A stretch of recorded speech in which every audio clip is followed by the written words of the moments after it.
Casts ng Encantadia Chronicles, Sangre, ipinakilala na ang kani-kanilang karakter.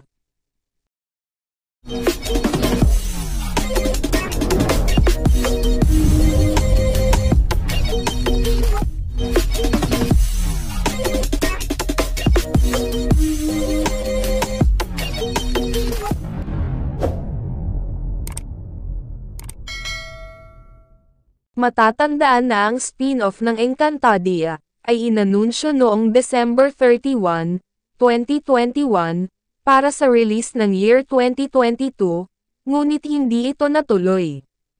Masusing pinag-aralan at pinaghandaan ang fantasy drama na ito, kung kaya't natagalan bago ang kumpirmasyon ng pagre-release nito. Last year October 2023 ay ipinakilala na ang bagong henerasyon ng mga sangre. Sinimulan na ang taping ng pinakaaabangang Telefantasia. At ngayong 2024, ay nakatakda ng ipalabas ang Encantadia Chronicles, Sangre. Sa continuation ng iconic Telefantasia ng GMA na Encantadia Chronicles, Sangre, ay makikilala si Bianca Umali bilang Terra, ang bagong tagapangalaga ng brilyante ng lupa. Si Terra ang nawawalang anak ni Sangre Danaya, na lumaki at namuhay sa mundo ng mga tao. Kay Terra iikot ang takbo ng istorya ng Encantadia Chronicles, Sangre. At ang bagong inaabangan na kontrabida sa Telefantasia, ay gagampanan naman ni Rian Ramos, ang makapangyarihang diwata na si Metina, ang isinumpang kakambal ni Cassiopeia na lulusob at gugulo sa mundo ng Encantadia. Makakasama sa cast ng Sangre ang batikang aktor na si Ricky Davao, bilang Emil Salvador. Si Sherilyn Reyes naman ay bilang Katrina Salvador. Gaganap na mag-asawa sina Sherilyn Reyes at Ricky Davao sa Sangre.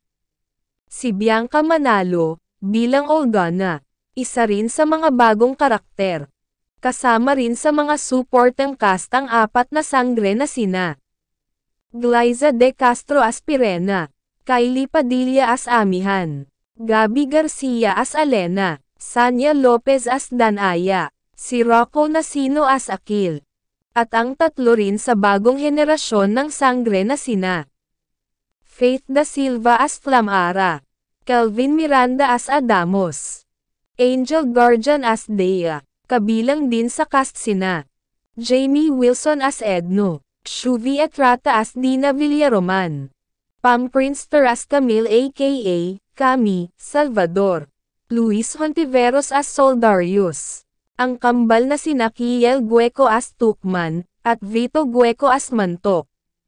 Ano kaya ang mahalagang role na gagampanan ni Vince Maristella bilang Akiro Nunez sa buhay ni Terra?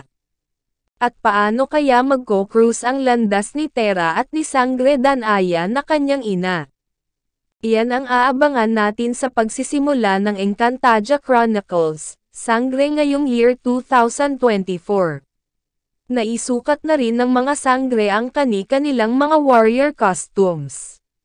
Isa pang pinakakaabangang pangyayari sa seryeng ito, ay ang partisipasyon ng mga unang mga Sangre na sina Iza Calzado na gumanap bilang Sangre Amihan, Sunshine Dizon bilang Sangre Pirena, Diana Zubiri bilang Sangre Danaya, at Karil bilang Sangre Alena. Ano ang masasabi nyo dito mga ka-chismokes? Just comment down below. Please don't forget to click like and subscribe, para updated kayo sa mga showbiz at entertainment happenings.